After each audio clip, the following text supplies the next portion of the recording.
चलिए बच्चों, स्वागत है आप सभी का एक बार फिर से मेरे इस यूट्यूब चैनल में। तो जैसे कि हम चैप्टर 7 कवर कर रहे थे, उसमें मैंने बताया था तीन पार्ट होंगे। तो पार्ट 1 जो हमने कवर कर लिया बेकर फ्रॉम गोवा, जिसमें हम बेसिकली गोवा में जो भी बहुत सारे डिफरेंट काइंड्स के बेक जो स्वीट स्वीट ब्रेड्स बनते हैं उसके बारे में हम पढ़ते हैं, जहाँ पे ऑथर अपने चाइल्डहुड डे के बारे में बताते हैं कि कैसे बेकर आके सेल करते हैं।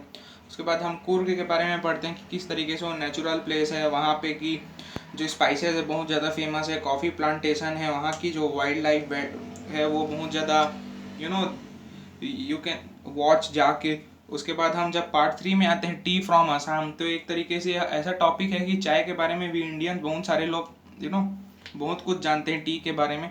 तो इस चैप्टर में हमको दो फ्रेंड्स के बारे में स्टोरी देखने को मिलेगा कि कैसे दो फ्रेंड्स अपने बातचीत की कन्वर्सेशन के मीडियम से, हमको बातचीत के माध्यम से कैसे हमको चाय के बारे में बहुत सारा आज इस पार्ट में इंफॉर्मेशन दे देते हैं। तो चलिए शुरुआत करते हैं। ये टाइम होता है समर वेकेशन का, जब प्रांजल राजवीर को अपने घर बुलाते हैं। राजवीर और प्रांजल दो क्लासमेट हैं, और जैसे कि नॉर्मली हम फ्रेंड्स को अपने घर बुलाते हैं, तो उसी तरीके से जो प्रांजल है राजवीर को अपने घर बुलाते हैं। वो ड्यूरिंग समर वेकेशन के टाइम था कि आओ लेट्स इंजॉय, थोड़ा इंजॉय कर लेते हैं। तो राजवीर और प्रांजल जो है ट्रेवल करते होते हैं, कहाँ, आसाम में। ट्रेन से वो ट्रेवल करते होते हैं, और राजवीर बहुत ज़्यादा एक्साइटेड हो जाते हैं कि जब वो आसाम जाएगा, क्योंकि वो टी के बारे में थोड़ा बहुत कुछ नॉलेज रखते हैं। तो बहुत ज़्यादा एक्साइटेड रहते हैं कि वहाँ पे जाएगा, वहाँ पे ग्रीनरी को देखेगा, वहाँ पे बड़े बड़े चाय बागान जो टी प्लांटेशन है उनको देखेगा। राजवीर को कुछ कुछ नॉलेज है, तो प्रांजल को बताते हैं कि 80 करोड़ ऑफ कप जो है पूरे चाय कहाँ पिया जाता है पूरे वर्ल्ड में। तो इंडिया में सिर्फ चाय का चाय के लवर्स नहीं है। अगर आप देखोगे चाय के जो चाहने वाले हैं पूरे वर्ल्ड में हैं। तो राजवीर एक तरीके से नॉलेज भी देते हैं प्रांजल को और हमको कि 80 करोड़ जो कप का 80 करोड़ कप्स जो टी के हैं डेली ड्रंक कितने हैं पूरे वर्ल्ड में। और साथ ही साथ इस तरीके से वो हमको नॉलेज बताते बताते ये भी बताते हैं कि वहाँ पे बहुत सारे आसाम में हमको ब्यूटीफुल गार्डन्स के बारे में भी जानने मिलते हैं। कैसे कि जब वो ट्रेन से ट्रेवल करते रहते हैं, तो जब वो खिड़की से नॉर्मली बहुत सारे लोग को ट्रेन में जाते हैं तो बुक पढ़ना पसंद है, कुछ लोग सोते हैं, कुछ लोग म्यूजिक से। पर कुछ लोग का आदत होता है कि वो जो ट्रेन की जो खिड़की से नॉर्मली बाहर देखते हैं। और राजवीर भी उस वही किसी टाइप के लड़के हैं कि जो वो इंजॉय कर रहे हैं बाहर की सीनरी को, कितना ब्यूटीफुल है, कितना उसको वाइड व्यू मिल रहा है ट्रेन से, जहाँ जितने दूर दूर तक के उसकी आंख दिख पा रही, वहाँ वहाँ उसको टी के ब्रशेस दिख रहे हैं हम और उसके जो बहुत सारे चाय के बागान हैं, जिधर देखते हैं वहाँ की चाय की खेती हुई होती है। साथ ही साथ वो इस तरीके से टोटल क्या करते हैं, इंजॉय करते हैं। और इंजॉय करते हुए वो एक दूसरे को नॉलेज भी एक्सचेंज करते हैं कि किस तरीके से, देखो राजवीर प्रांजल को बहुत सारे नॉलेज टी के बारे में बताते हैं वो। और जो प्रांजल के फादर है वो एक चाय के बागान को टेक ओवर करते हैं, वो चलाते हैं, वहाँ पे मैनेज करते हैं। उसके बारे में मैं लेटर ऑन आपको बताऊंगा। लेकिन फिर उसके बाद वो एक और इम्पॉर्टेंट पार्ट जो चैप्टर में डिस्कस ये करते हैं कि राजवीर बताते हैं कि बहुत सारे लेजेंड है जो जिन्होंने चाय को डिस्कवर किए हैं। चाइनीज़ लेजेंड बोलते हैं कि नॉर्मली चाइनीज़ बताया जाता है कि चाइनीज़ लोग हैं वाटर बॉयल करके, चाइनीज़ के जो लेजेंड है वो वाटर बॉयल करके पीते हैं। एक्सीडेंटली वो क्या होता है, फॉरेस्ट में ये चाय पानी को बॉयल करके पीते रहते हैं, फायरवुड जला के, नीचे आग लगा के। तो सडनली क्या होता है कि जो चाय की पत्ती है वो चाय में आके अचानक से क्या हो जाते हैं, डूब जाते हैं, और वो भी बॉयल हो जाते हैं। जैसे ही वो चाइनीज लेजेंड उस चाय को पीते हैं,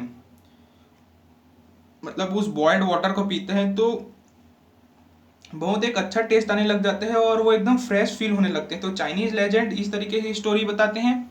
और जो इंडियन लेजेंड है, इंडियन लेजेंड का जो स्टोरी है वो राजवीर इस तरीके से बताते हैं कि एक बुद्धिस्ट मॉन्क था। वो मेडिटेशन के टाइम पे, वो जब वो मेडिटेशन कर रहा था तो उसको नींद आने लग गया।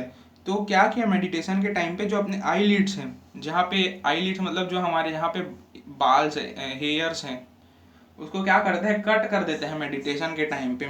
और सडनली एक मेरिकल जैसे, जादू जैसे होते हैं कि उसी आईलिड से बहुत सारे लीव्स निकलने लग जाते हैं। और उस लीव को अगर जब आप पानी में डालोगे तो आपको पूरा फील फ्रेश, वेरी फ्रेश, और आपका जो नींद है वो भाग जाते हैं। इस तरीके से चाइनीज़ लेजेंड इस तरीके से बताते हैं, और इंडियन लेजेंड्स के भाई अगर आप सुनोगे तो इस तरीके से बताए जाते हैं। और चाइना और इंडिया की बात नहीं है, ये तो पूरे वर्ल्ड फेमस है चाय, क्योंकि बहुत सारे लोग उसको दूध में मिला के पीना पसंद करते हैं इंडिया में, कुछ लोग पानी में पीते हैं।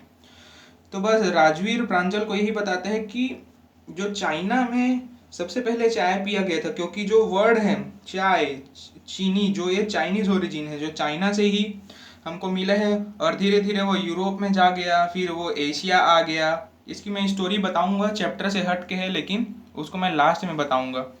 उसके बाद इस तरीके से जब राजवीर बहुत और ज़्यादा एक्साइटेड हो जाते हैं, अब वो क्या होते हैं, राजवीर जो प्रांजल हैं, प्रांजल अपने जो फादर के जो चाय के टी गार्डन में वो ले जाते हैं, क्योंकि जो प्रांजल के फादर है वो टी गार्डन को मैनेज करते हैं। और वहाँ पे जब वो राजवीर देखते हैं जाके कि किस तरीके से वो प्लास्टिक के एप्रॉन पहने हुए होते हैं, और बकेट्स पकड़े रहते हैं, वो जिस तरीके से प्लांटनिंग करते रहते हैं, जो भी स्प्राउटेड लीव्स है जिसमें से रूट्स निकल जाते हैं छोटे छोटे, जो स्प्राउटेड बोलते हैं ना, जैसे कि अगर आप किसी भी चीज़ को पानी में रख देना, जैसे फॉर एग्जांपल अगर आप इफ़ स्प्राउटेड चना अगर आपने देखा होगा, तो जैसे छोटे छोटे उसके नीचे से रूट्स निकल जाते हैं, उसी तरीके के लीव्स को वो प्लांटनिंग करते रहते हैं।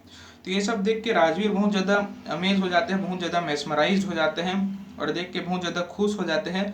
और जो उस टी गार्डन का नाम होता है वो देखी बारी नाम होता है, ये इंपॉर्टेंट आपको याद रखना ज़रूरी है। और चैप्टर में ये भी बताया गया है कि जो चाय को उगाने का सबसे बेस्ट टाइम होता है, चाय को प्लांटिंग करने के जो सबसे बेस्ट टाइम होते हैं, मई से जुलाई बताया गया है। इसी टाइम में सबसे ज़्यादा बोला जाए तो बहुत ही स्ट्रॉन्ग चाय बनाए जाते हैं नॉर्मली। तो बस स्टोरी यहीं तक की है। आज हमने ग्लिम्सेस ऑफ इंडिया चैप्टर 7 का तीनों पार्ट हमने यहाँ ख़त्म किया है। तो इस तरीके से टी फ्रॉम असम का स्टोरी बताया गया है।